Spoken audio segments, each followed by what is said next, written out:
নমস্কার বন্ধুরা, আজকের নতুন একটি পর্বে আপনাদের সকলকে স্বাগত জানাই।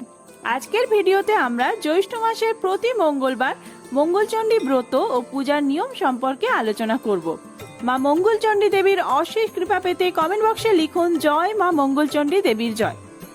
আজকের ভিডিওতে আমরা জেনে নেব 2024 সালে মঙ্গলচণ্ডী ব্রত পালনের যে 4টি মঙ্গলবার সেগুলি কত তারিখ পড়েছে, ব্রত পালনের নিয়ম, কি কি উপকরণ লাগবে, খিলি কি দিয়ে বানাবেন, কিভাবে বাড়িতে তৈরি করবেন, তার সাথে এই দিন কি কি খাবেন আর কি খাবেন না।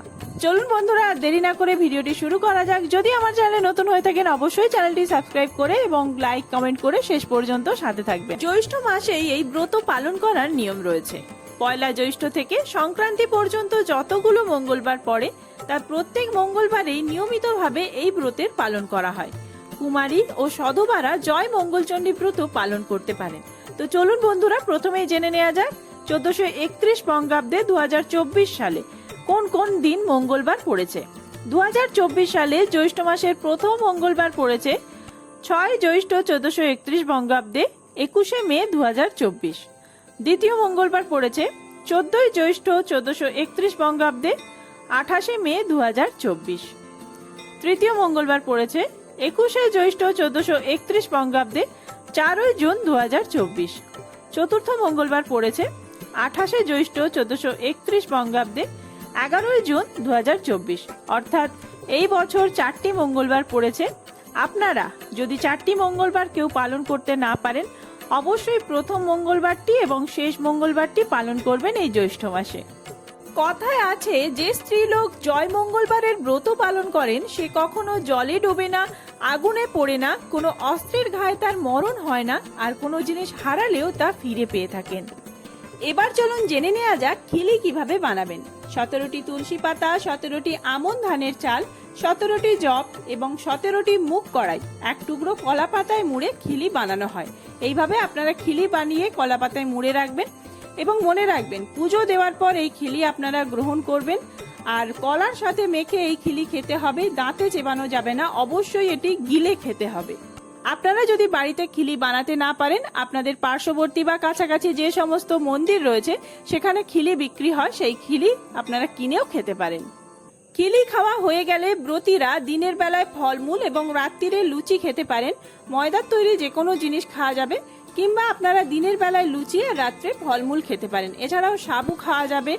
অবশ্যই মনে রাখবেন যাই খাবার খান না কেন কোনো রকম আমিষ খাবার খাওয়া যাবে না, আর এই দিন অন্ন গ্রহণ করা চলবে না। মঙ্গলচণ্ডীর ব্রত পালন করলে একবার হলেও ব্রত কথা শোনার চেষ্টা করবেন। আর ব্রত কথা শোনার সময় 3 গাছা দূর্বা ও একটি করে ফুল হাতে নিয়ে ব্রত কথা শুনতে হবে।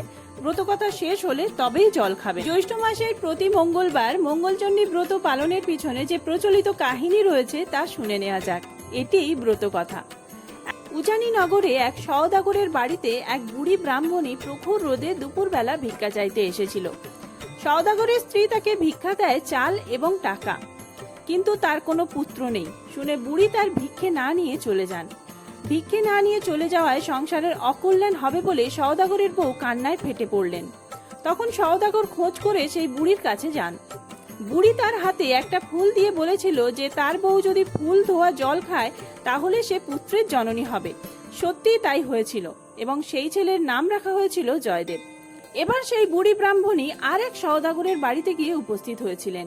পুত্র থাকলেও কন্যা সন্তান নেই বলে তাই সেখানেও তিনি ভিক্ষা নিলেন না। ব্রাহ্মণী সেই সওদাগরের বউকে বললেন একটি ফুল দিয়ে সেই ফুল ধোয়া জল খেতে। সেই ফুল ধোয়া জল খাওয়ায় তার একটি কন্যা সন্তান হলো এবং তার নাম রাখা হলো জয়াবতী। জয়াবতী এবং জয়দেব পাশাপাশি দুটি গ্রামে বড় হতে থাকেন। তারা একসাথে খেলে বেড়ায়। জয়দেবের পুজো অর্চনায় অত ভক্তি না থাকলেও জয়াবতীর এ ব্যাপারে খুব বিশ্বাস ছিল। সে নিয়ম করে মা মঙ্গলচণ্ডীর পুজো করতেন। এরপরে জয়দেবের সঙ্গে জয়াবতীর বিয়ে হয়। জয়াবতীকে ব্রত পালন করতে দেখে জয়দেব জিজ্ঞাসা করেন যে সে কি ব্রত পালন করছেন। জয়াবতী জানায় যে এই ব্রত পালন করলে নির্ধন ধন পায়, মরা মানুষ বেঁচে ওঠেন, হারালে ফিরে পাওয়া যায়। এ হলো মা মঙ্গলচণ্ডীর ব্রত। হঠাৎই একদিন জয়দেব শ্বশুরবাড়ি নিয়ে যাওয়ার সময় জয়াবতীর সমস্ত গয়না ডাকাতের ভয়ে একটা পুঁটলি করে নদীর জলে ফেলে দিয়েছিল।